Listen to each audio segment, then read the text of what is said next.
Okay, last lecture में हम लोगों ने रजिस्ट्रेशन का जितना भी थ्योरी कंसेप्ट था ना वो कंप्लीट कर दिया था। थ्योरी कंसेप्ट में क्या क्या था ना, एक शॉर्ट में फटाफट रिकॉल कर लेते हैं। इंपॉर्टेंट क्या है, रजिस्ट्रेशन मीन्स व्हाट। जब भी कोई भी पर्सन जीएसटी के अंदर टैक्स पेबल वगैरह सब कुछ करना चाहता है तो सबसे पहले एक पर्टिकुलर लिमिट इज देयर। अगर उस पर्सन का threshold limit above particular limit है, लिमिट क्या बताऊंगी, तो we can say that that person is liable for registration. अभी लिमिट क्या है मैं ऑलरेडी एक्सप्लेन कर दूँ। सबसे पहले अगर स्पेशल कैटेगरी का स्टेट रहेगा, स्पेशल कैटेगरी स्टेट में आता है Manipur, Mizoram, Tripura and Nagaland. mmp.in mytrip.in कल मैंने बताया था, राइट। तो अगर ये 4 स्टेट है तो इन दैट सिचुएशन उस पर्सन का, उस डीलर का टोटल टर्नओवर 10 लाख से उससे ज़्यादा रहेगा तो we can say that that person is liable for registration. समझा? टर्नओवर का मतलब होता है सेल्स। अगर उस पर्सन का टोटल सेल्स जहाँ पे भी 10 लाख से ज़्यादा हो जाएगा वो पर्सन रजिस्ट्रेशन के लिए जीएसटी के अंदर लायबल है। स्पेशल कैटेगरी स्टेट के लिए हो गया। दूसरे स्टेट है Sikkim, then Arunachal Pradesh, M means Meghalaya, T means Telangana, P means Pondicherry and U means what, Uttarakhand. ये जो 6 स्टेट्स है उनके लिए लिमिट है टर्नओवर का, या तो जो भी लिमिट अवेलेबल है थ्रेशोल्ड लिमिट वो है 20 लाख का। मीन्स किसी भी डीलर का जो इस स्टेट से बिलोंग्स करता है, राइट ना। तो ऐसे सिचुएशन में उसका टोटल टर्नओवर 20 एंड 20 लाख से ज़्यादा होगा तो that person is liable for registration. ये पॉइंट भी समझ में आया। थर्ड पॉइंट रहेगा हमारा अदर स्टेट्स। अदर स्टेट्स है और अगर ओनली सप्लाई ऑफ गुड्स है तो limit is 40 lakh. Means what, अगर वो डीलर का total turnover of the goods, right, वो अगर 40 लाख से ज़्यादा है then that person is liable for registration. और अगर वही टर्नओवर अगर वो सप्लाई ऑफ सर्विसेज है, या तो सर्विसेज एंड गुड्स एंड दोनों इंक्लूडिंग है, बोथ है, तो ऐसे सिचुएशन में उसका लिमिट है 20 लाख का, राइट। मीन्स टोटल टर्नओवर अगर 20 लाख उससे ज़्यादा है then that person is liable for registration. This is the important point. फिर अभी पॉइंट्स इंपॉर्टेंट क्या है कि कौन कौन से ऐसे डीलर है जिनको रजिस्ट्रेशन करना ही होगा। भले उनका टोटल टर्नओवर कंप्लीट नहीं हो रहा है तभी भी they have to make a compulsory registration under the GST. उसमें सबसे पहला था इंटर स्टेट टैक्सेबल सप्लाई। एक स्टेट का दूसरे स्टेट के साथ जो गुड्स का सप्लाई किया जा रहा है और वो गुड्स टैक्सेबल गुड्स है तो ऐसे सिचुएशन में that person is liable for compulsory registration. Okay, casual taxable person है, बस हेडिंग याद रखो। कैजुअल टैक्सेबल पर्सन है जिसको लायबल, वो कंपल्सरी लायबल है। उसके बाद बता तो जाएंगे कैजुअल टैक्सेबल पर्सन के बाद क्या आएगा, रिवर्स चार्जेस मैकेनिज्म वाला, राइट ना, e commerce operator, tax deductor, tax collector, right, as well as NRI और एजेंट, बराबर ना, ओआरडीआर, आईडीएस, बराबर। ये जो हेडिंग है इन लोगों को रजिस्ट्रेशन करना होगा। अभी कुछ लोग ऐसे कि जिनको रजिस्ट्रेशन नहीं किया तो भी चलेगा। फर्स्ट वन, जो डीलर सिर्फ एग्रीकल्चरल प्रोडक्ट का सप्लाई करता है उसके लिए रजिस्ट्रेशन कंपल्सरी नहीं है, because all agricultural goods are exempted from tax. उसके ऊपर कोई टैक्स नहीं लगेगा, that's why they are not liable for registration. Point समझो। सेकंड थिंग इज व्हाट, जो डीलर नॉन टैक्सेबल गुड्स के अंदर सप्लाई करता है, like petroleum product, crude oil, aviation turbine fuel, high speed diesels है, पेट्रोलियम ऑयल्स है, इनके बीच में अगर कोई पेट्रोल है तो इनके लिए कोई सप्लाई करता है तो वो भी ये सारे गुड्स जीएसटी के अंदर इंक्लूडेड नहीं है तो इन डीलर्स के लिए रजिस्ट्रेशन जीएसटी के अंदर कंपल्सरी नहीं है, राइट ना।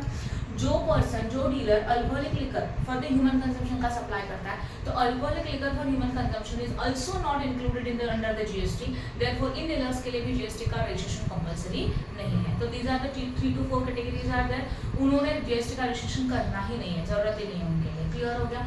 This is a concept which is used for the solutions, right है। अभी हम लोग इसके प्रैक्टिकल सम्स करेंगे। प्रैक्टिकल सम में पहले निकालो क्वेश्चन नंबर 5, प्लीज निकालो। मिस्टर के, question number 5, Mr. K is a new dealer. From the following information find out on which date he is liable to pay under the GST and give reasons for your answer. उन्होंने dealer, mister के dealer है, उसका कुछ information हमारे पास available है and उन्होंने clearly बोला from which day, कौन से डेट से वो पर्सन लाइबल है रजिस्ट्रेशन के लिए, बराबर ना, and give the reasons for your answer. ऐसे क्लियरली बोला है। पहले आया dates, different dates are given. Taxable person, अच्छा परचेसेस है जिसमें टैक्सेबल है, टैक्स फ्री है कि नहीं है। तो purchase means you know it very well, purchase is also known as a inward supplies. क्या बोला जाता है इसको? Inward supply. And sales is known as a what? Outward supply. Okay, तो परचेस का इंफॉर्मेशन है, इस डीलर ने कुछ गुड्स को परचेस किया, उसमें से कुछ गुड्स टैक्सेबल थे and some goods are tax free goods. After that sales है, सेल्स में क्या आएगा? Again taxable goods as well as what? Tax free goods. Okay, now बस इतना ही क्वेश्चन अवेलेबल है। सबसे पहले हम लोगों को क्या लिमिट्स था अभी ऑब्जर्व करो, ये स्पेशल कैटेगरी का स्टेट है क्या? बोला है स्टेट का नाम कहीं पे भी पूरे क्वेश्चन में, चेक करो प्लीज, नहीं है। तो अगर if any information is not given about the special category of state, मतलब मणिपुर, मिजोरम, त्रिपुरा, नागालैंड, ये 4 स्टेट आए तो there are the special category of state, बराबर है। फिर सैम टीपू में से भी कुछ भी नहीं दिख रहा है, सिक्किम, अरुणाचल प्रदेश, मेघालय, तेलंगाना, पौंडीचेरी एंड क्या था लास्ट वाला, उत्तराखंड, बराबर है। ये कुछ दिख रहा है, नहीं है। तो ऐसे स्टेट्स अगर नहीं है तो ये नॉर्मल स्टेट में आता है। तो इसके लिए रूल्स क्या था, अगर वो person exclusive supply of the goods करता है, अभी इसमें ऑब्जर्व करो, कुछ बोला है क्या, बस बोला है परचेस किया taxable tax free, again sales किया टैक्सेबल टैक्स फ्री, बस इतना इन्फॉर्मेशन देके रखा है, right. Any information is not given about this. तो नॉर्मली ये जो टैक्सेबल टैक्स फ्री जब हम लोग परचेस करते हैं, सेल्स करते हैं, all these are your goods related to service, कुछ बोला है नहीं, तो हम लोग एज्यूम करेंगे mister K is a exclusive supply of the goods. Mister के कौन है, एक्सक्लूसिव सप्लाई ऑफ गुड्स है, मतलब ये सिर्फ गुड्स का सप्लाई कर रहा है। तो अगर ये सिर्फ गुड्स का सप्लाई कर रहा है तो उसके लिए लिमिट कितने का है, 40 लाख, ओके। तो अगर इस डीलर का टर्नओवर 40 लाख से ज्यादा हो गया और from that date he is liable for registration under the GST, उस डेट में वो लायबल है तो उसको रजिस्ट्रेशन का प्रोसीजर कंटिन्यू करना होगा, वो अप्लाई कर सकता है रजिस्ट्रेशन के लिए, क्लियर हो गया, ओके। अभी हमारा एक लिमिट था 40 लाख का, वो क्लियर हो गया। Second one is a what, aggregate turnover wording आता है, क्या वर्डिंग आता है, aggregate turnover. Aggregate turnover includes what, see aggregate turnover include taxable supplies, अच्छी तरह से सुनना, aggregate turnover includes taxable supply, then exempted supplies, मतलब ये पेट्रोलियम प्रोडक्ट वाले सारे प्रोडक्ट, अल्कोहलिक लिकर, एग्रीकल्चरल, मतलब टोटल टर्नओवर कैलकुलेट करते हो सब ऐड करें, सारे के सारे गुड्स, बराबर है। As well as interstate supply, interstate एक स्टेट से दूसरे स्टेट में हम लोग को सप्लाई करें तो वो भी उसमें ऐड हो जाएगा। And lastly we can say that एक पैन के अंदर कोई भी डीलर सिमिलर पैन के अंदर जितना सप्लाई करेगा वो भले अपने खुद के ब्रांच में कर रहा है, then only it is included in the supplies, clear हो रहा है। तो एग्रीगेट टर्नओवर में ये 4 पॉइंट इंक्लूड होते हैं, बराबर ना। अभी supply means we can consider only outward supply, inward supply consider होता है क्या, नहीं। तो इस क्वेश्चन में अगर आप ऑब्जर्व करेंगे तो purchases means what, outward supply और inward supply, purchase means what, inward supply, right. तो एग्रीगेट टर्नओवर कैलकुलेट करते वक्त परचेस का वैल्यू कंसीडर नहीं करेंगे, तो जितना भी परचेस का वैल्यू है पूरा का पूरा ignore, we have to consider only our outward supply, जितना याद रखना। तो परचेस के कॉलम को भूल जाओ, ठीक है ना। अब इसको सॉल्व करने के लिए पहले आपको लिखना पड़ता है कि mister K is a dealer, मैं बताऊंगी क्या लिखना है। Mister K is a dealer, बराबर ना, he is from the other state, he has to his threshold limit है तो turnover of the goods is 40 lakh और मोर, ये आपको डिटेल्स में ऊपर लिखना पड़ेगा, क्या लिखना है मैं लिख के दूंगी। उसके बाद हम लोगों का कैलकुलेशन पार्ट आता है, वो मैं आपको बोर्ड पे दिखा रही हूँ, ध्यान दो please.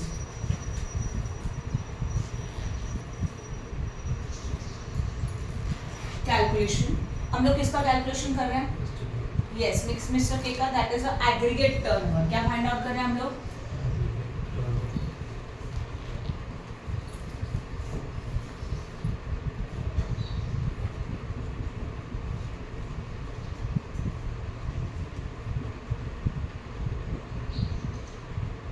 Okay.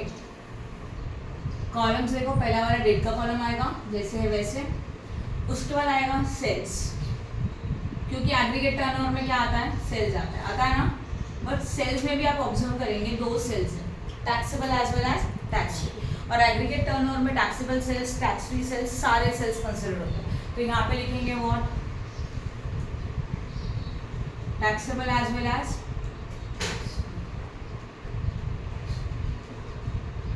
Tax free sales, right है। और उसके बाद उसका आएगा क्यूमुलेटिव सेल्स, क्या आएगा, क्यूमुलेटिव सेल्स, बता क्यूमुलेटिव सेल्स का मीनिंग बता के एक साथ जो सेल्स, हाँ क्यूमुलेटिव मतलब एडिशन, टोटल सेल्स, जैसे कि फर्स्ट फॉर एग्जांपल अगर फर्स्ट सेमेस्टर में या तो फर्स्ट मंथ में मेरा टोटल सेल्स है 50,000 का, राइट, सेकंड मंथ में हो गया 20 का, तो टोटल कितना हुआ 70, that is known as a cumulative sales. समझा क्यूमुलेटिव का मतलब क्या है, ओके। पहले क्वेश्चन को कॉपी करके लेंगे पूरा का पूरा, चलो बताओ फटाफट। पहला वाला डेट क्या है, 4/4/2000 व्हाट 22, टैक्सेबल, हाँ ठीक है, टैक्सेबल बताओ 16 lakh, next one tax free 1,40,000, next date 11, एक मिनट 1,40,000 ना, 11th अप्रैल 5 लाख और 11 लाख, सिर्फ सेल्स है, परचेस कंसीडर नहीं करेंगे, 5 lakh and 11 lakh, 11 lakh. 20th April 1 lakh and 4 lakh. 1 lakh as well as 4 lakh. Next. Second May 5 lakh and 150. 5 lakh. 1 lakh 50.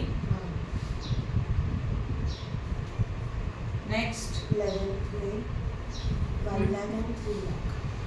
11th May 22. 1 lakh taxable sales and 3 lakh tax free sales. 20th May हाँ 50,000 and 15,000. 50,000 taxable, 15,000 tax free. Next. 31 May 31st May कितना? 10 lakh and 10,000. Okay, taxable sales 10 lakh, tax free sales 10,000. Next. First September. Yes, first. 20,000. 3 lakh 20,000. 30,000 and 20,000. okay 20,000 and 3 lakh 20,000. 3 lakh 20,000. Right लिखा है, check करो. 3rd September 2 lakh and 30,000. 3rd September 2 lakh and 30,000. 2 lakh as well as 30,000. Right. समझा कि नहीं समझा? लिखा हुआ बताओ फटाफट. क्लियर है यहाँ तक? कुछ नहीं किया, क्वेश्चन को कॉपी किया. Now we have to find out cumulative sales. Please कैसे निकालो? Cumulative means just addition and you have to find out total sales. Total sales कैसे आएगा? कैसे करो 16 लाख प्लस 1 लाख 40 कितना होगा? तो यहाँ पे टोटल हुआ 17 लाख 40,000. नाउ कैसे पे 17 लाख 40,000 वैसे ही रहने दो. उसी 17 लाख 40,000 में 5 lakh plus 11 lakh 33 lakh 40,000. Same 33 lakh 40,000 already है, plus 1 lakh plus 4 lakh.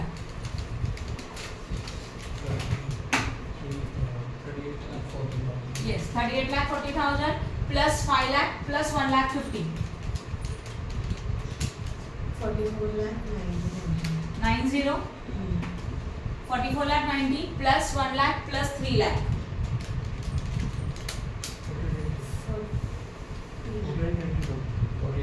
48 lakh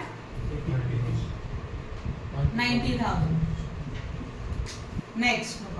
48 lakh 90 plus 50,000 and 15,000. 15.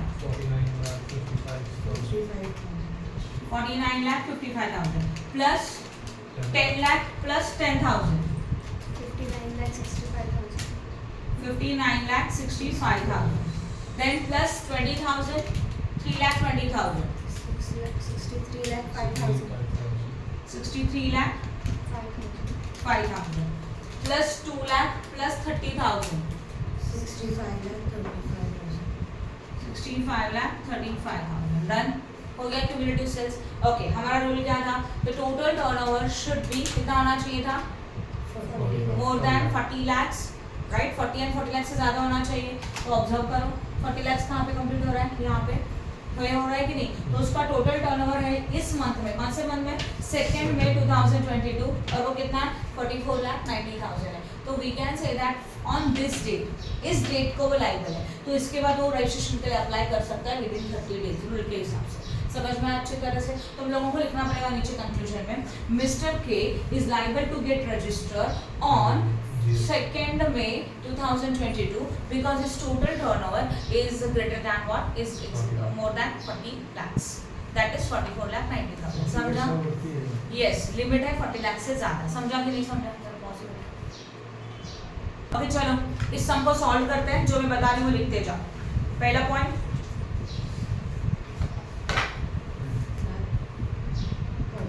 Point नहीं पैराग्राफ लिखा तो भी चलेगा.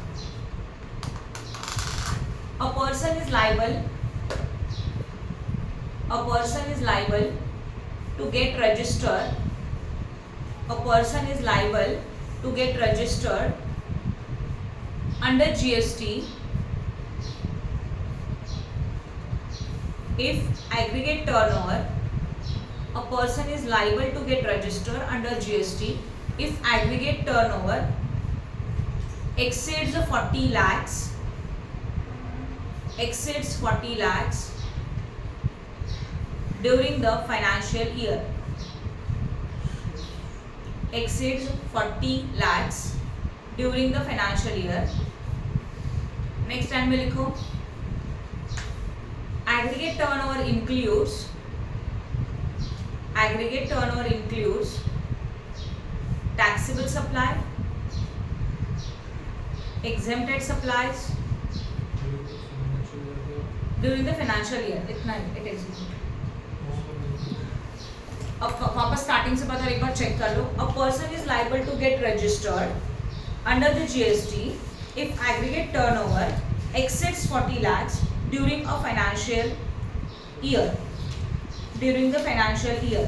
कितना लिखा? Aggregate turnover includes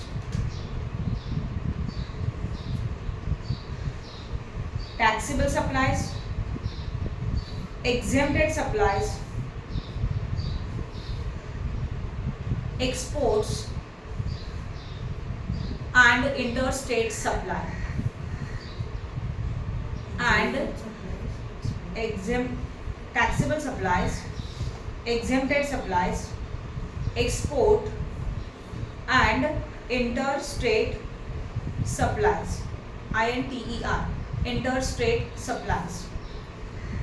It is calculated, उसी में लिखो, it is calculated on all India basis, for same PAN, PAN, permanent account number, PAN, same PAN, India basis for same PAN,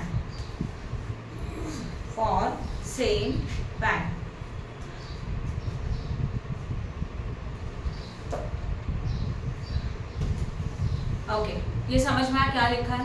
मतलब बस हम लोगों ने कंडीशंस लिखा. अगर कोई भी डीलर है, अगर उसका कंडीशन फुलफिल करना है, या तो वी कैन से दैट अगर वो उसको जीएसटी के अंदर रजिस्ट्रेशन करना है तो उसका टोटल टर्नओवर 40 लाख से ज़्यादा होना चाहिए. एंड एग्रीगेट टर्नओवर में क्या इंक्लूड होता है वो लिखा.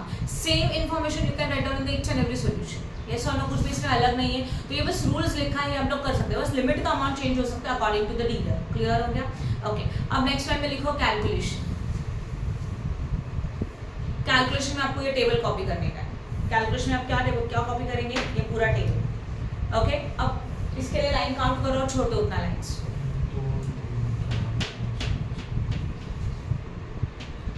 12 लाइन छोड़ो, 12 लाइंस छोड़ो. हेडिंग के साथ 12 लाइंस बोला. 12 लाइंस छोड़ा. अब लिखो conclusion.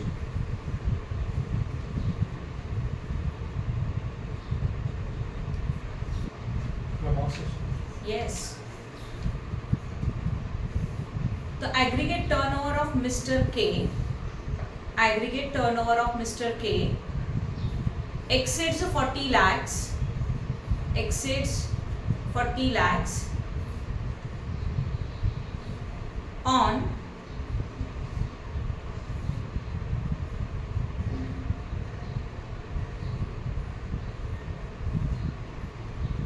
second May 2022.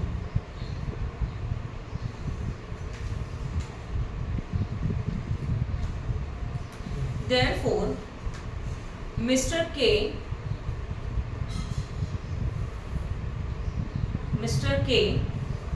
is liable to get registered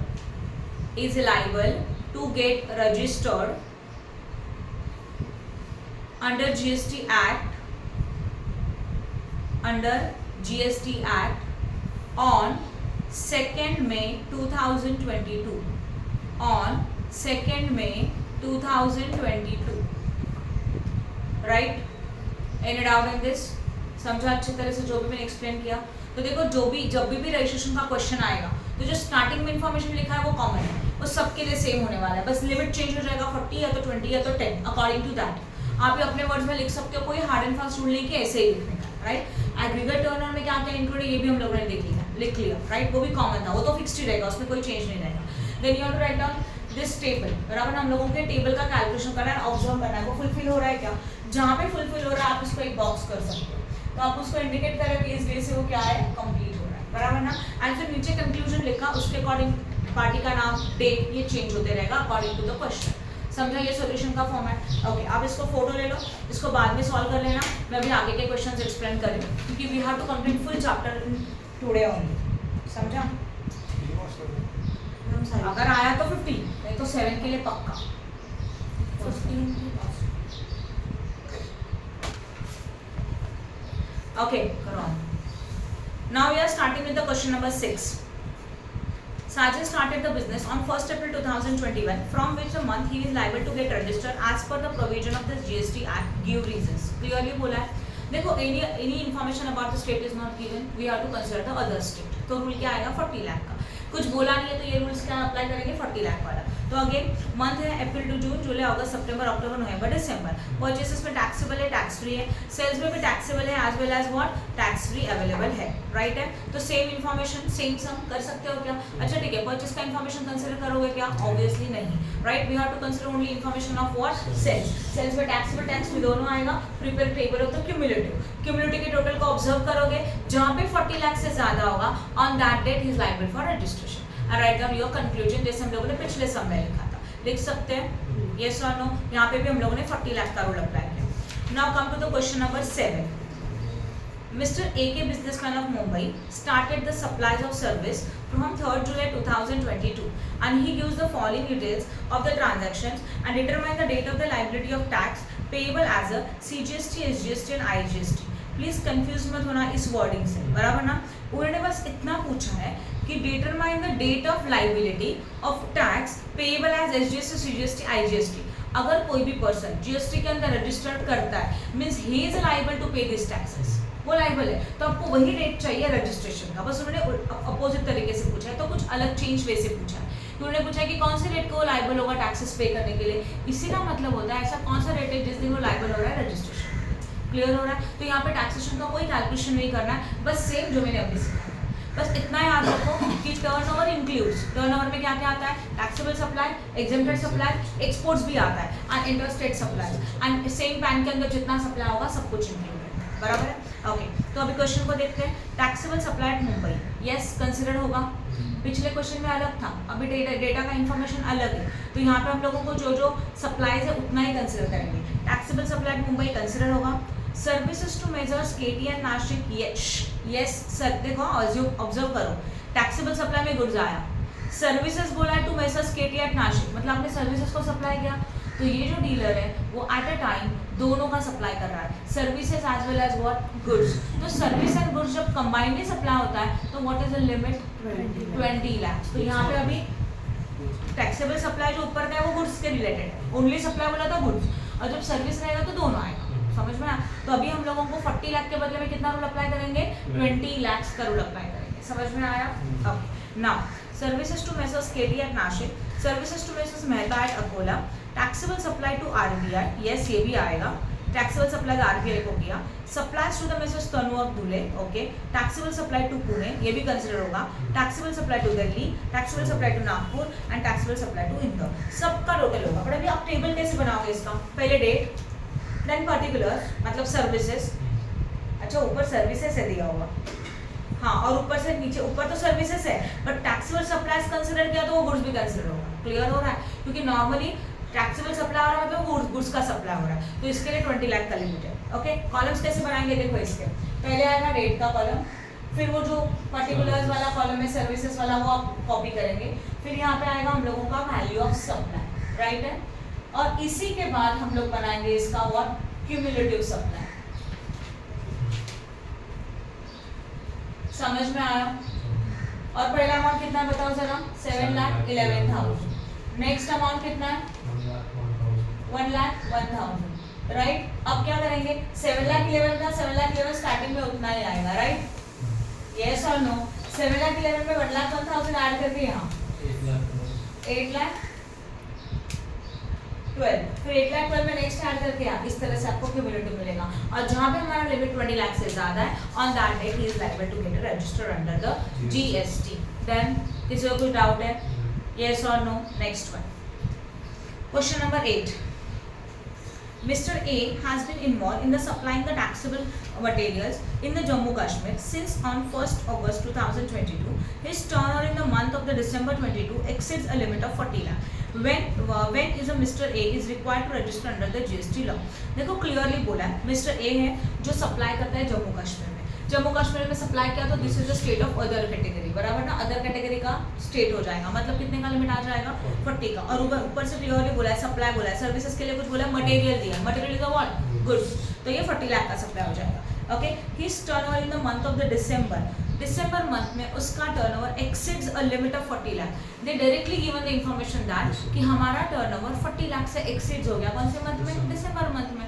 तो on which date he is liable to get registered? December. तो आपको बस नीचे लिखने का है वर्ड्स में कि from the date of the December. ये वन लाइन के लिए, हाँ वन लाइन के लिए आ सकता है, बोल नहीं सकते, पैटर्न में तो है नहीं, बस बोल नहीं सकते. एमसीक्यूज में हो सकता है, हाँ आ सकता है. एमसीक्यू में भी, इंटरनल में तो पोर्शन में है नहीं आपके ना, तो नहीं आएगा. एमसीक्यू लिए आ सकता है, बट आपको समझ रहा है इतना बड़ा क्वेश्चन, इतना छोटा क्वेश्चन 7 मार्क के लिए नहीं आएगा. ये बस अभी देखो हम लोग जितने भी सम्स करेंगे उसमें आप एक एक रूल सीखते जाएंगे, बराबर ना. ये रूल समझ में आया. ये मटेरियल है, सप्लाईज ऑफ गुड्स है, सप्लाई ऑफ गुड्स के लिए 40 लाख था. जम्मू कश्मीर स्टेट आएगा तभी भी कोई फर्क नहीं पड़ेगा. Jammu Kashmir is consider as other state, normal state, तो उसके लिमिट 40 लाख का अप्लाई होगा. क्लियर हो गया? गुड. तो he is liable to get registered on December, in the month of December 2022. समझा? Now question number 9. Special category के लिए 10 लाख का limit. Okay, now Mr. Praveen of Mumbai is trading his own goods and also acting as an agent. वो खुद का भी business कर रहा है as well as वो एजेंट भी है. अभी यहाँ पे आपको क्लिक होना चाहिए एजेंट के लिए क्या होता है? Compulsory registration. फिर भी चलो पूरा क्वेश्चन रीड कर देते. एजेंट वर्डिंग आया तो उस पर्सन के लिए, उस पर्सन का टर्नओवर 40 लाख से ज़्यादा नहीं है, then only he is liable to get registered under the compulsory registration of the section 24. समझ में आया? Okay, now listen. Mr. Praveen of Mumbai is trading his own goods and also acting an agent of Mr. Bin of Chennai. Mr. Praveen's turnover, उसका खुद का turnover in the financial year 22-23 is 38 lakhs and his own account and 4 lakhs on behalf of principal. मतलब जब as a agent वो काम कर रहा है तो उसका टोटल वो टर्नओवर कितने का है? 4 लाख का है, राइट है. Whether mister Praveen is liable to register compulsory under the GST law. उन्होंने बोला कि वो लाइबल है क्या, तो क्या होना चाहिए? आपका आंसर तो पता है कि वो लाइबल तो है, राइट. सेकंड थिंग, फिर भी टोटल करके देखेंगे उनके टर्नओवर का. जब वो खुद डील कर रहा है तो उसका टर्नओवर 38 लाख था. वो एज ए एजेंट काम कर रहा है तो उसका टर्नओवर कितना था? 4 लाख था. तो टोटल कितना होता है? 38 + 4 42. तो ultimately it is greater than 40 lakh. Yes और नो? तो लिख सकते हैं कि both the value of supplies, that is the own supplies 38 lakhs and on behalf of principal 4 lakh is the aggregated supply. Then total aggregated supply is of 42 lakh which is the exceeds what? 40 lakhs. As well as Mr. जो भी नाम है वो is a agent and for the agent compulsory registration. बराबर ना? तो Mr. Praveen को compulsory registration करना होगा. समझा कि नहीं समझा? तो Mr. Praveen is liable to get a register under the GST Act. Then अब अपने वर्ड में लिख सकते हो, कोई रूल नहीं कि ऐसे ही वर्डिंग होना चाहिए, बस कंसेप्ट समझ लो. Clear? Now next one, question number 10. Mr. Mahajan is a farmer with an annual turnover in the relation of the agriculture of 39 lakh. Mr. Mahajan है, farmer है, जिसका annual turnover जो है agriculture का 39 lakhs का है. Now मतलब वो डील करता है agricultural product में 39 lakhs के. Such since this income is agriculture related and turnover is exempt from GST. वो तो पता है agriculture के goods क्या होता है? GST के अंदर exempted है. Now Mr. Mahajan also supplies a plastic bag worth of rupees 2,50,000 and these are the taxable goods along with his crop. उसके crop के साथ agriculture product के साथ वो plastic bag भी provide कर रहा है, supply कर रहा है 2,50,000 का. And a charges separately for his Mr. Mahajan is required to register under the GST advice. Okay. अब उन्होंने बोला कि advice तो Mr. Mahajan register करेगा कि नहीं करेगा. अभी थोड़े rules याद कर लेते हैं. सबसे पहले अगर कोई भी डीलर सिर्फ only एग्रीकल्चरल गुड्स का सप्लाई करता है देन दैट डीलर को रजिस्ट्रेशन कंपलसरी नहीं है. They are not liable to register. But ये जो डीलर है मिस्टर महाजन, ये सिर्फ एग्रीकल्चरल गुड्स सप्लाई कर रहा है क्या? No. He is also supply the plastic bag which is a taxable goods. तो वो एग्रीकल्चरल गुड्स तो सप्लाई कर रहा है बट उसी के साथ वो अदर गुड्स भी सप्लाई कर रहा है जो टैक्सेबल है.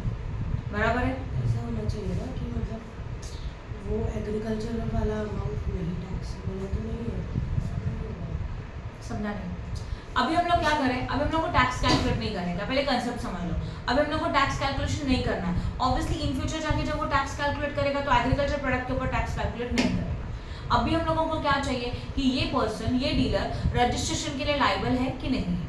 ओके अभी उसका पहला रूल क्या था, अगर mister Mahajan exclusively involve in the supplying the agricultural goods, वो सिर्फ एग्रीकल्चर के गुड्स सप्लाई कर रहा है तो he is not liable to register under the GST, वो उसको करने का जरूरत ही नहीं है रजिस्ट्रेशन। बट ये डीलर, सुन लो, बट ये डीलर एग्रीकल्चर गुड्स के साथ टैक्सेबल गुड्स का भी सप्लाई कर रहा है, बराबर है, तो हम लोगों को रूल्स को वेरीफाई करना पड़ेगा। पहला पॉइंट समझ में आया। सेकंड थिंग इज व्हाट, अभी हम लोगों को वो डेफिनेशन याद करो, पहले मुझे एक्सप्लेन करने दो फिर मैं डाउट क्लियर करती हूँ। वो डेफिनेशन याद करो जो हम लोगों ने एग्रीगेट टर्नओवर का डेफिनेशन पढ़ा था। What is the definition of aggregate turnover, मतलब एग्रीगेट टर्नओवर में क्या क्या आता है, टैक्सेबल सप्लाई, एग्जेम्प्टेड सप्लाई। तो जब आप टोटल करेंगे तो जो गुड्स एग्जेम्प्टेड गुड्स है वो भी एडिशन में लिए जाते हैं टोटल टर्नओवर कैलकुलेट करने के लिए। और इस एग्जेम्प्टेड सप्लाई में क्या क्या आता है, पेट्रोलियम वाले गुड्स, बराबर ना, उसी के साथ दूसरा क्या आता है, अल्कोहलिक लिकर वाले गुड्स, नील रेटेड वाले गुड्स, मतलब आप वेजिटेबल का सप्लाई करो, फ्रूट्स का सप्लाई करो, उसके ऊपर जीएसटी लगता है क्या, नहीं, जिनके ऊपर का जीएसटी का रेट 0% है, टर्नओवर कैलकुलेट करते हो कि सबका टोटल किया जाता है, यस और नो, समझ में आ रहा है जो मैं बता रही हूँ। तो इसके लिए हम लोगों को एग्रीकल्चर गुड्स का वैल्यू कंसिडर करना पड़ेगा and as well as even export also included and interstate supply, इनका सबका टोटल करेंगे तो एग्रीगेट टर्नओवर मिलता है, राइट है। ओके अब देखेंगे मिस्टर प्रवीण का एग्रीकल्चर टोटल सप्लाई कितना था, 39 लाख था, यस और no, and as well as जो टैक्सेबल गुड्स है प्लास्टिक बैग, उसका टोटल सप्लाई कितने का है, 2,50,000 का, जरा टोटल करो 39 प्लस 2,50,000 41 लाख 50, तो we can say that our total turnover exceeds rupees what 40 lakh, means Mr. Praveen is liable to get registered under the GST। Rule clear हो गया अच्छी तरह से, अभी कुछ डाउट है श्रद्धा, समझा, क्लियर है। तो अगर समझो ये प्लास्टिक बैग वाला पॉइंट नहीं होता ना, लिसन, अगर ये प्लास्टिक बैग वाला पॉइंट उन्होंने दिया ही नहीं है, ओनली बोला 39 लाख का सप्लाई है, तो ये लाइबल नहीं है, बराबर है, because he is supplying only agriculture product. भले ये 39 के बदले में 50 लाख दिया होता था तब भी दैट मिस्टर जो भी है not liable to get registered because he is exclusively related to the supply of the agriculture product. But agriculture के साथ ये टैक्सेबल गुड्स भी सप्लाई कर रहा है, इसलिए हम लोगों ने लिमिट टोटल टर्नओवर किया। Okay now means he is liable to register. Now question number what, 10th हो गया, 11th में जाओ प्लीज, समझा, क्लियर है, आगे जाओ। Mister Jain is a dealer dealing with the intrastate supply of goods, वो इंट्रास्टेट सप्लाई कर रहा है। इंट्रास्टेट मतलब what, with in the state, intrastate का मतलब होता है विद इन द स्टेट, एक ही स्टेट के अंदर।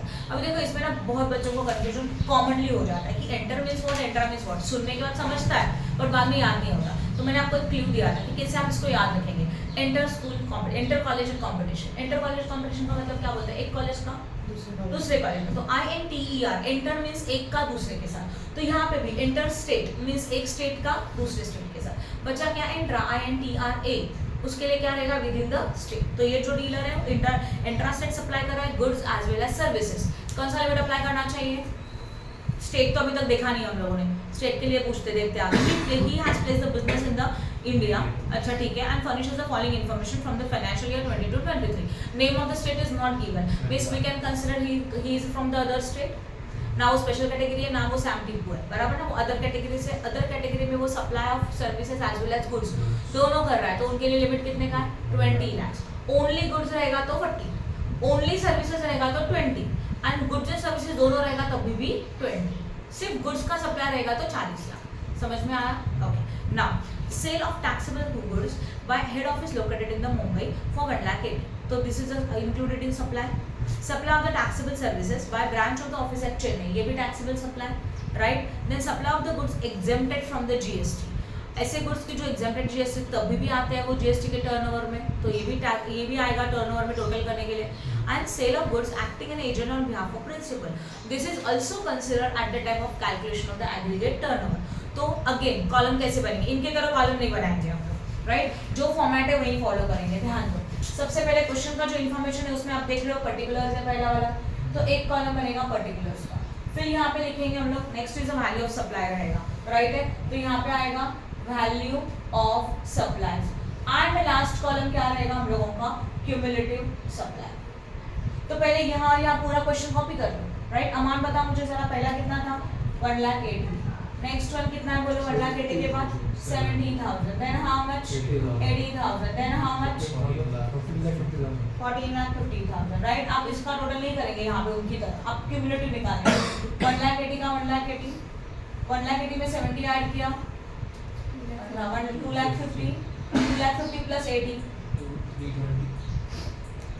330 ना, 3,30,000 एंड उसमें 50 ऐड किया तो 17,80,000, राइट। इस तरह से आप क्यूमुलेटिव दिखाओगे। ईच एंड एवरी क्वेश्चन में आपका फॉर्मेट ऐसे ही होना चाहिए, क्लियर। अब ऑब्जर्व करो, लास्ट वाला टोटल कितना है, 17,80,000, खत्म।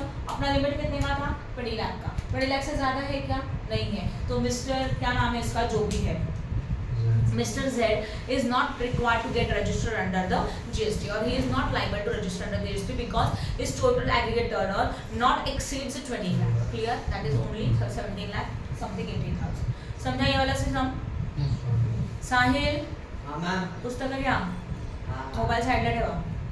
Question number 12, Messrs Sun and Private Limited incorporated at Chennai on 1st July 22 has the following details for the year of 22-23. ये चेन्नई से है, स्टेट का नाम दिया है बट ये स्पेशल कैटेगरी का स्टेट नहीं है, बराबर ना, राइट। अदर स्टेट में जाएगा। Now again some information is given. Interstate exempted supply आएगा, interstate supply of services, goods भी है, सर्विसेज से तो 20 लाख का लिमिट है। इंट्रास्टेट सप्लाईज, ओके, ये भी आएगा। नॉन टैक्सेबल सप्लाईज, ये भी टोटल में आएगा। Exempted supplies of services, yes, and interstate supply of the goods, ये भी आएगा, राइट। तो सब हम लोग ऐसे लिखेंगे क्वेश्चन, इनका क्यूमुलेटिव करेंगे, राइट, और फिर टोटल चेक करेंगे। तो अगर टोटल चेक करो कितना टोटल हो रहा है इसका, 19 lakh. Means Messrs Sun Private Limited is not liable to get registered under the GST. पहला पॉइंट समझ में आया, राइट है। अच्छा आप ध्यान दो, नीचे क्या दिया है, Messrs Sun Private Limited is required to register compulsory under the GST law. Advise whether your answer is a difference. सबसे पहला वाला पॉइंट था कि एडवाइस करो कि कंपल्सरी रजिस्ट्रेशन करना चाहिए क्या, तो आंसर क्या आया, no, because is total turnover is not exceeds 20 lakh. ये पॉइंट समझा। नाउ सेकंड सिचुएशन दिया उन्होंने, whether your answer is a different if serial number 1 above is a interstate taxable supply goods for ₹3,80,000। तो जो पहला वाला पॉइंट है इस क्वेश्चन का, वहाँ पे उसमें क्या लिखा है, देखो इंटरस्टेट एग्जेम्प्टेड सप्लाईज लिखा है, बराबर ना। वही एग्जेम्प्टेड के बदले में अगर टैक्सेबल रहेगा तो हम लोगों का आंसर डिफरेंट होगा क्या। आपको कुछ याद आ रहा है, कंपल्सरी में क्या रूल था, इंटरस्टेट टैक्सेबल सप्लाई करते हो तो उन लोगों का लिमिट टोटल टर्नओवर 20 लाख से कम है, तभी भी उनको कंपल्सरी रजिस्ट्रेशन करना होगा, राइट ना। तो अगर कोई डीलर है, जो डीलर इंटरस्टेट सप्लाई कर रहा है टैक्सेबल गुड्स का, टैक्सेबल मतलब गुड्स पर मीनिंग बताने का जरूरत नहीं है, टैक्सेबल गुड्स जिसके ऊपर टैक्स लगता है, that goods is known as a taxable. But interstate, एक स्टेट का दूसरे स्टेट के साथ अगर टैक्सेबल सप्लाई हो रहा है तो इनका लिमिट 20 लाख से कम हो, तभी भी इनको कंपल्सरी रजिस्ट्रेशन करना होगा। तो अकॉर्डिंग टू पॉइंट नंबर 1 अगर चेंज हो जाता है, according to second case they are liable to register under the GST because he is supplying interstate taxable supplies. Clear हो गया, ऐसे नीचे कंक्लूजन लिख सकते हो, कितना भी होने दो बट इंटरस्टेट टैक्सेबल होना चाहिए, एग्जेम्प्टेड नहीं होना चाहिए। टैक्सेबल सप्लाई आएगा तो अमाउंट कितना भी होने दो, इवन ओनली 1 लाख होता, 2 लाख होता, 3,80,000 होता, then only he is they are liable for registration. समझा? एग्जेम्प्टेड नहीं रहेगा तो, टैक्सेबल रहेगा तो। हाँ बोलो। हाँ पण खाली एक सेंटेंस मध्ये चेंज सांगितलं, whether your answer is different if the serial number 1 above is interstate taxable supply, तो ये अगर आया टैक्सेबल आया तो कंपनसेशन करना पड़ेगा। ये समझा सबको? किसी को कोई डाउट है? आगे जाए, पॉज करो। हाँ ये ना, ये starting with the, now we are starting with the question number 13। Mr. Romi supplies goods and services from the Cuttack. He states that he is not required to register under the GST laws. Compute the aggregate turnover to advise whether he is liable to get registered. Normal state है, कुछ बोला नहीं है, right है। Services भी है, कुछ बोला है, सर्विसेज भी है, गुड्स भी है, तो लिमिट होगा 20 लाख का। और हम लोगों को उसको एडवाइस देना है कि ये लाइबल है कि नहीं, ठीक है। इंटरस्टेट सप्लाईज है 5,10,000, रेट का साइड में रखो, रेट का कुछ नहीं करना है, टैक्स कैलकुलेशन करना ही नहीं है, बस टोटल करना है। 5,10,000 है, 2,30,000, 1,70,000, 2 लाख नॉर्मल है। Exempted supplies to the extent of 19,000 were made in Katta. Exempted supplies का मीनिंग समझते हो? ऐसा सप्लाई जो क्या है, एग्जेम्प्टेड है। एग्जेम्प्टेड का मतलब क्या होगा, जिसके ऊपर टैक्स नहीं लगता। बट एग्रीगेट टर्नओवर कैलकुलेट करते हो तो हम लोग ये अमाउंट भी टोटल में कंसिडर करेंगे, okay. And Mr. Romi supplies agriculture product of 90,000 which is cultivated by Pathak, to whom a wages of 1,000 per month were paid, was supervised by Mr. Romi's wife. ना उन्होंने क्या बोला, ये जो ऊपर का 90,000 है, सुनो, ये जो एग्जम्प्टेड सप्लाई 90,000 का है पॉइंट नंबर बी में, उसका उन्होंने नीचे एक्सप्लेनेशन दिया है कि मिस्टर जो भी है रोगी, वो 90,000 के गुड्स जो है ना वो कल्टिवेटेड गुड्स सप्लाई कर रहा है एग्रीकल्चरल वाला, और उसमें उसी के साथ उसने पर्टिकुलर पर्सन को वेजेस पेड किया। सप्लाईज में वेजेस नहीं आएगा, वेजेस को साइड में रखो, बराबर ना। अभी इंपॉर्टेंट इज व्हाट, हम लोगों का रूल क्या कहता है, एग्रीगेट टर्नओवर कैलकुलेट करते तो हम लोग एग्जम्प्टेड सप्लाई ऐड करते हैं, तो जो ऊपर का जो सप्लाईज है 5,10,000 बी पॉइंट आएगा, बी का एक्सप्लेनेशन सी में दिया है तो सी वाला 90 नहीं आएगा क्योंकि वो डबल 90 हो जाएगा, ओके। और बी तो एग्जम्प्टेड सप्लाईज है, और एग्रीगेट टर्नओवर में कौन कौन सा सप्लाई आता है, taxable supply, exempted supplies, export as well as interstate supplies. Clear हो रहा है, ये सब कंसिडर करते हो, तो ये सारे पॉइंट्स आएंगे, एंड में टोटल करो। अगर एग्रीगेट टर्नओवर 20 लाख से ज्यादा है तो he is liable for registration, नहीं है तो नॉट लायबल टू रजिस्ट्रेशन। और इस क्वेश्चन में वहाँ पे मिस्टेक किया है, नॉट एक्सीड 40 लिखा है, वो 40 नहीं होना चाहिए था, 20 लाख होना चाहिए था, क्योंकि वो पर्सन सर्विसेज एंड गुड्स, सी का 90,000 वो ऊपर का इन्फॉर्मेशन ही है 90, तो उन्होंने बोला है ना, the mister Romi supplied agriculture product of 90,000 which were cultivated by Pathak to whom the wages of 1,000 paid by the supervisor। और ऊपर देखो बी में क्या बोला, एग्जम्प्टेड सप्लाईज हुआ, तो एग्जम्प्टेड सप्लाईज में 90,000 एग्रीकल्चर प्रोडक्ट का सप्लाई, मतलब वो 90,000 का उन्होंने एक्सप्लेनेशन दिया कि वो किसका सप्लाई कर रहा है, तो सी का 90 नहीं आएगा, सिर्फ बी का 90,000 आएगा, समझा। और वेजेस का कंसिडर होता ही नहीं है। Done. Now question number 14 Mrs. Prabha states the following transactions of her business in the Gujarat. Is she liable to get registered under the GST? If yes, from when? अगर हाँ तो कौन से dates? Goods supplied to Surat, aggregate turnover में add करोगे, right? Goods supplied to Baroda करेंगे add. Goods supply purchase from Vapi, purchase आता है कि aggregate turnover में? No, तो इसको cross mark कर दो, मतलब purchases नहीं आएगा. Services availed from the Surat, services availed from the Surat, availed मतलब सर्विस लिया, तो परचेज ऑफ सर्विस हो गया, तो ये भी नहीं आएगा, राइट है। Then service provided to Rajkot, yes ये सप्लाई हो गया सर्विसेज का, तो ये कंसिडर करेंगे। Then goods supply to Jamnagar, yes goods provided to Ahmedabad, services provide to Ahmedabad, yes. तो जो भी सप्लाईज है वो आएगा, जहाँ जहाँ पे सर्विसेज को आप परचेज कर रहे हो या तो गुड्स को परचेज कर रहे हो वो पॉइंट्स नहीं आएंगे, बराबर है। और फिर उसका टोटल करके आप लिख सकते हैं ना। Now mister Vilas, question number 15, mister Vilas having his a professional setup in Uttarakhand, Uttarakhand कौन सा कैटेगरी में आता है? नहीं सेकंड कैटेगरी में आता है। पहला वाला कैटेगरी स्पेशल कैटेगरी MMT.A, उसमें क्या आता है? मणिपुर, मिजोरम, त्रिपुरा, नागालैंड, ये स्पेशल कैटेगरी के 4 स्टेट। फिर दूसरा कैटेगरी है सैम टीपू, राइट ना, Sikkim, Arunachal Pradesh, Meghalaya, then Telangana, then Pondicherry and then what Uttarakhand. तो ये सेकंड कैटेगरी में आता है जिसकी लिमिट कितने का है? 20 लाख का, बराबर है। तो ये डीलर खुद उत्तराखंड, देखो इंपॉर्टेंट क्या है कि वो डीलर खुद कहाँ से, वो कहाँ पे सप्लाई कर रहा है वो स्टेट इंपॉर्टेंट नहीं है, तो कहीं पे भी सप्लाई करे, बट इंपॉर्टेंट है कि वो डीलर खुद कहाँ से, बराबर, तो उत्तराखंड से। नाउ इसके लिए 20 लाख का लिमिट होगा। क्वेश्चन में दे दिया all services provided within the state only, okay सारी सर्विसेज प्रोवाइडेड किया है, सर्विसेज है। And mister Vilas required to register under the GST and from when, तो क्या हो जाएगा? टोटल देखेंगे 20 लाख से ज़्यादा है, हाँ है, तो उस डेट से वो लायबल है रजिस्ट्रेशन के लिए। ईजी है सम, कर सकते हो ये वाला सम। हाँ सैम टिपुला 20 लाख से, right. Now question number 16 Messrs. Aniket Enterprises having a place of business in the state of Tripura entered into the certain transactions which are as follows. Tripura में उसने एंटर, मतलब अच्छा ये त्रिपुरा से, Tripura is a what? Special category of state, right ना। मणिपुर, मिजोरम, त्रिपुरा, नागालैंड, यही था ना। Make my trip dot in 10 lakh, sorry 10 lakh, okay. Messrs. Aniket Enterprises having a place of business in the state of Tripura entered into the business of the transaction which is given below.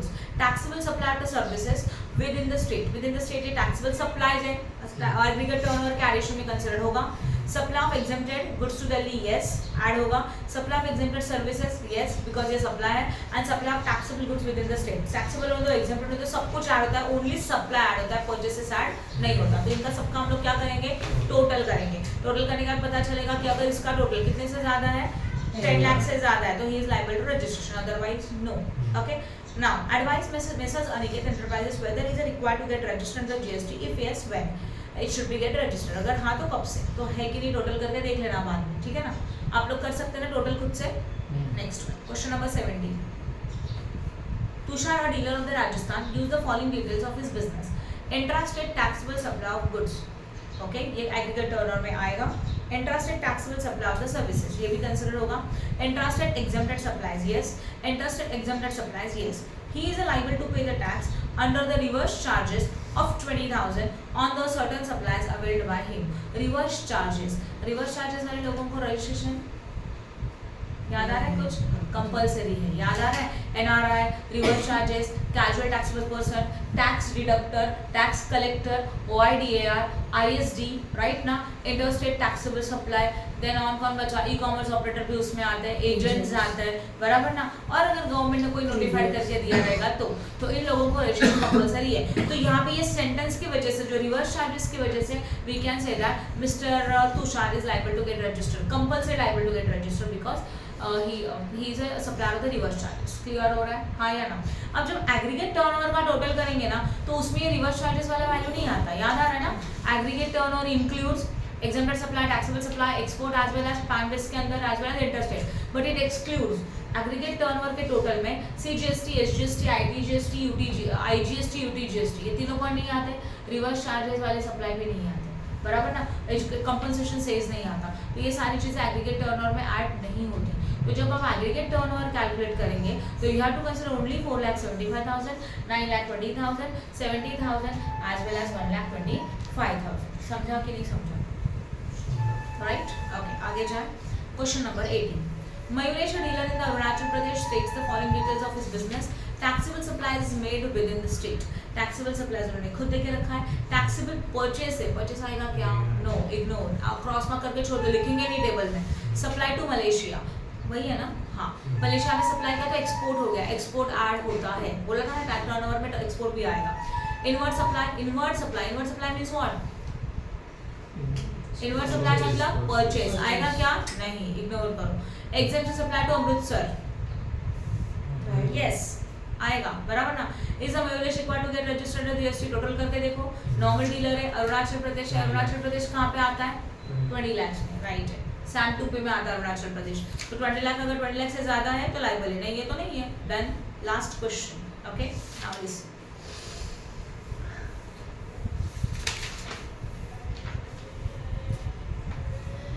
Aditya, business from the woman in the Delhi, gives the following details of his business: particulars amount, interstate taxable supply, interstate purchase, purchase आएगा क्या?